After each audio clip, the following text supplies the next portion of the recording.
안녕하세요. 오늘은 영상을 시작하기 전에 두 가지 질문을 하고 싶어서 연습 문제랑 그 구장을 폈습니다. 일단 연습 문제는 이거는 8.17 문제인데요. 이거는 한 태스크가 4개의 동일한 세그먼트로 구성이 되고 각 세그먼트가 8개의 항목으로 구성이 되고 그리고 각 항목이 EKB 페이지 크기로 구성되어 있다는 그런 문제예요. 그래서 여기서 세그먼트 최대 크기인 2의 14승 그리고 주어진 태스크의 논리주소 공간의 최대 크기가 2의 16승인 것까지는 다 구했어요. 근데 여기서 그 물리주소를 00021 ABC로 주고 여기서 그 참조 작업을 위해서 해당 태스크가 생성한 논리주소 형식이 무엇인지를 밝히는 문제인데 이게 아마 연습 문제 강의에도 있지만 그거를 보고 좀 이해가 안 돼서 질문을 드려요. 이게 2비트, 3비트, 11비트 이렇게 나오잖아요. 그래서 이거를 그 비트로 나타내면 여기 뒤에는 그 페이지를 나타내는 비트라서 변경이 되지 않는다고 말씀을 하셨어요. 그리고 여기 앞에 있는 게 논리주소다라고 하셨는데 이게 왜 논리주소가 되는지 저는 이해가 되지 않고 왜 이거는 고정됐는지 그것도 좀 잘 이해가 되지 않네요. 네, 그것이 질문입니다. 그리고 두 번째 질문은 그 9장의 페이지 부재를 처리하는 과정에서 너무 어둡나요? 안 어둡나요?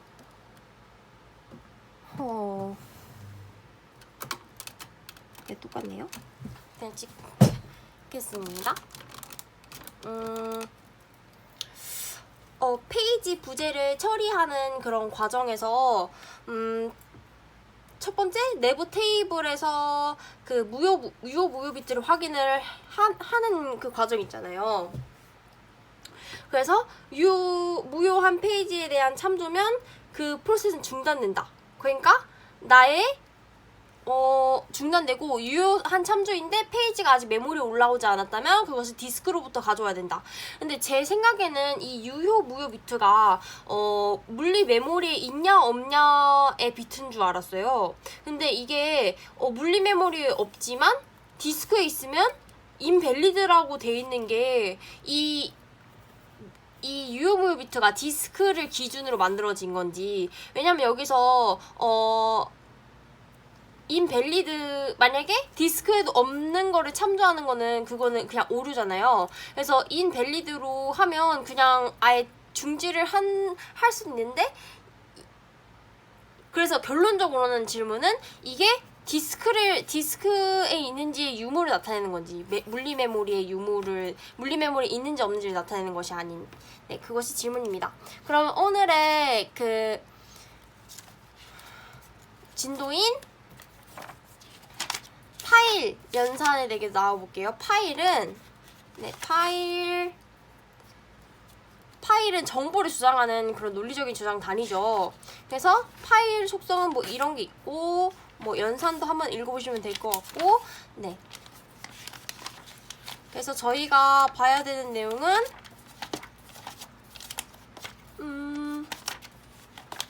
파일의 접근 방법을 봐야 돼요. 파일에 접근을 할 때 순차 접근을 하는지 직접 접근을 하는지, 그리고 순차 접근을 하는지 직접 접근을 하는지. 이 순차 접근은 그 디스크에 있는 파일을 순서대로 접근을 하는 거예요. 그래서 디스크에 이런 파일이 있으면 순서대로 접근을 해서 이 디렉토리에는 여긴 이게 파일 14.4 11.4 이 할당 방법이 있네요. 그거는 순차 접근은 디스크에 있는 파일을 순서대로 접근을 하는 거고요. 직접 접근은 그 인덱스를 통해 가지고 바로 접근을 하는 거예요. 그래서 여기서 보면 순차 접근 파일은 이렇게 읽기 쓰기는 이렇게 순차적으로, 대감기는 이렇게 순차적으로 접근하는 거 볼 수 있고요. 네, 지시 접근은 뭐 인덱스 같은 걸로 바로바로 접근하는 거죠. 그리고 11.4를 보면요, 11.4는 디스크에 파일들을 어떻게 그 파일들을 디스크 공간에 어떻게 배치하는지를 나타내는 방법이에요. 그래서 연속 할당은 디스크의 연속적인 공간을 연속적으로 그 배치를 하는 건데, 그래서 이 디렉토리가 필요한데 파일 카운트는 시작 0부터 길이 2 이렇게 시작과 길이만, 파일 이름과 시작 길이만 그 기록을 해놔서 카운트란 파일은 0부터 시작해서 2개 있다 해가지고 0, 1까지 있구나. 그리고 이 tr이라는 파일은 14부터 시작해서 3개 있구나를 알 수 있는 거죠. 그래서 이것의 그 단점은, 이것의 장점은 접근하는 그 탐색 횟수는 줄겠죠. 하지만 우리가 이런 연속적인 가용 공간이 있어야만 적재가 가능하다는 거예요. 그래서 이런 연속적으로 우리가 할당을 하면 무슨 문제가 있었죠? 외부 단편화 문제가 있었잖아요. 네, 외부 단편화에 문제가 있고요. 이렇게 연속적인 공간을 찾기 위해서 우리는 그 구장에서 최초적 값과 최적적 값을 사용했던 게 기억이 나나요? 네, 그런 방법을 사용해서 할당을 하면 됩니다. 연결 할당은 연결 리스트처럼 그 포인터를 줘가지고 그 파일을 할당을 하는 거예요. 파일의 공간을요. 그래서 디렉토리가 시작에 대한 포인터랑 끝에 대한 포인터만 있는 거예요. 파일 이름이랑. 그래서 9로 찾아가면 이렇게 둥둥둥둥 해가지고 파일 내용을 알 수 있는 거죠. 포인터를 찾아가면요. 그러면 이 파일을 저장하기 위해서 그 각 블록과 블록에 그 포인터까지 있어야겠죠? 네, 이것은 포인터를 위한 공간이 필요하기 때문에 좀 안 좋고, 이거는 순차 탐색에게는 좋지만 직접 접근엔 좋지 않아요. 왜냐면 이것은 무조건 첫 번째부터 시작해가지고 탐색을 해야 되기 때문에, 그쵸? 그리고 이것을 직접 접근을 하기 위해서는 파일 할당 테이블 FAT가 필요해요. 그래서 얘는 그 파일의 이름을 찾아가가지고 시작 블록 가가지고 시작 블록에서 여기는 다음 포인터를 가리키고 있어요. 다음 포인터 가보면 얘도 다음 포인터 가리키고 있어요. 다음 포인터 가리키는데 얘가 아무것도 없어요. 그럼 얘가 끝이구나를 알 수 있는 거죠. 네.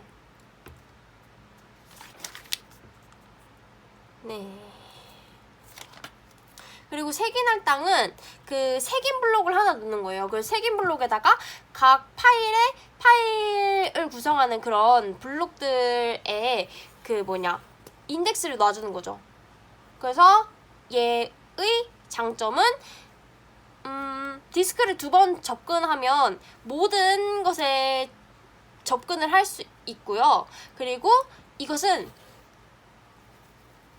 바로바로 접근을 할 수 있다는 그런 장점은 있지만, 외부 단편화가 없이 직접 접근을 제공을 하지만 내부 단편화가 발생한다. 왜냐면 이 색인 블록의 그 크기는 고정이 돼 있잖아요. 그래서 이 공간보다 작으면 남는 애가 남겠죠. 이게 뭐죠? 내부 단편화가 발생하겠죠? 그래서 이것의 해결 방법은 연결 기법이 있고 다중 수준 색인 결합 기법이 있습니다. 얘는 결합 기법을 나타낸 건데요. 직접 블록 여기는 15개 포인터가 있어요. 그래서 여기 직접 블록들에는 바로 여기에 데이터에 대한 포인터들이 저장되어 있고요. 단일 간접에는 얘는 블록에 대한 포인터를 가리키는데 이 블록은 데이터를 직접 가리키고요. 뭐 이런 방법으로 색인 할당을 할 수도 있다라는 게 나와 있어요. 그리고 12.4를 마지막으로 보겠습니다.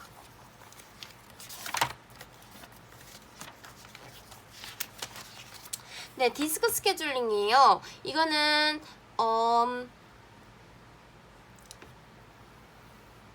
디스크 스케줄링은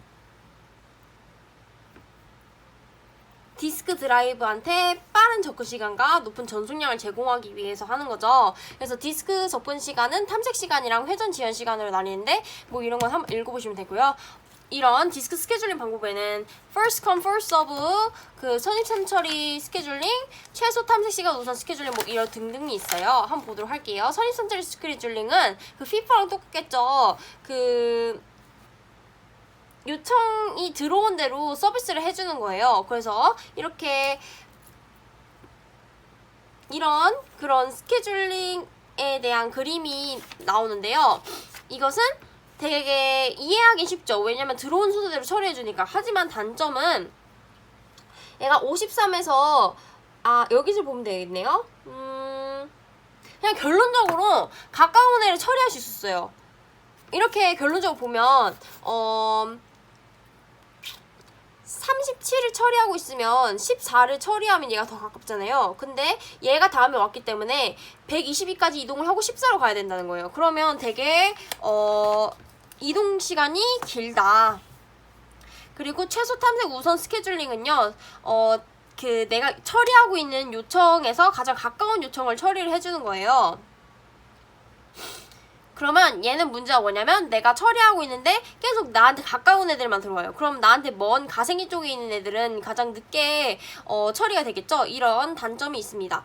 여기서도 그림을 보면 가까이 있는 것부터 거리를 다 계산해봐가지고 가까이 있는 것부터 처리해주는 모양이 나오고 있어요. 스캔은 한번 쭉쭉이라고 생각하시면 돼요. 이것은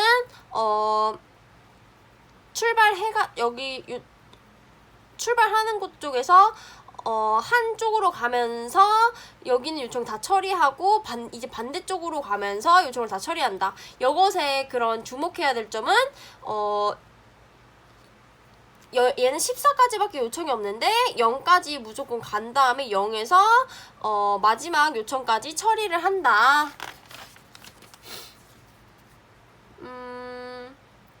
그리고 C스캔은요. 이게 이쪽으로 다 처리했잖아요. 그러면 여기 있는 요청은 없는데 여기 있는 요청이 없지만 그냥 지나가야 되는 거잖아요. 그러면 좀 비효율적이겠죠. 왜냐면 여기 다 처리했으니까 여기에 다 남아있을 텐데요. 그러면 여기부터 시작하면 좋겠죠. 그게 바로 C스캔이에요. 그래서 보면 53에서 이제 오른쪽부터 시작을 하나 봐요. 오른쪽 다 처리를 했어요. 그러면 이제 이쪽에는 처리할 애들이 없겠죠. 그래서 아예 처음으로 되돌아가서 여기부터 다시 시작을 하면 처리에 대한 그런 효율이 높아진다. 하지만 우리가 여기서 여기까지 이동하는 거리는 헤더 이동 거리에 포함을 시켜줘야 돼요. 룩은 look for 보는 거예요. 더 요청이 있니 없니를 보는 거예요. 그래서 스캔에서 여기서 14에서 더 요청이 없는데 0까지 갔죠. 이러지 않고 53에서 14까지 간 다음에 더 요청이 없으니까 이제 바로 꺾어가지고 오른쪽으로 튼다. 뭐 이런 게 룩이고요. C 룩은 뭐겠어요? 그러면 여기서 튼 다음에 여기서 끝난 다음에 여기서부터 트는 게 아니라 다시 처음으로 맨 끝으로 되돌아가가지고 여기서부터 시작을 한다 라고 이해를 하면 되겠죠? 그래서 여기서 C룩에 대한 게 나왔어요. 53에서 이제 얘는 오른쪽부터인가 봐요. 그래서 오른쪽으로 쭉 해결했더니 183에서 뭐예요? 여기 있는 요청은 끝났죠? 그쵸? 여기서 199까지 안 가고 어떻게 해요? 처음에 시작했던 처음 시작되는 그 부분에서 가장 가까운 시작을 하는 애부터 시작을 해가지고 끝낸다. 처음부터 가지 않는다 라는 것을 아시면 될 것 같아요. 감사합니다.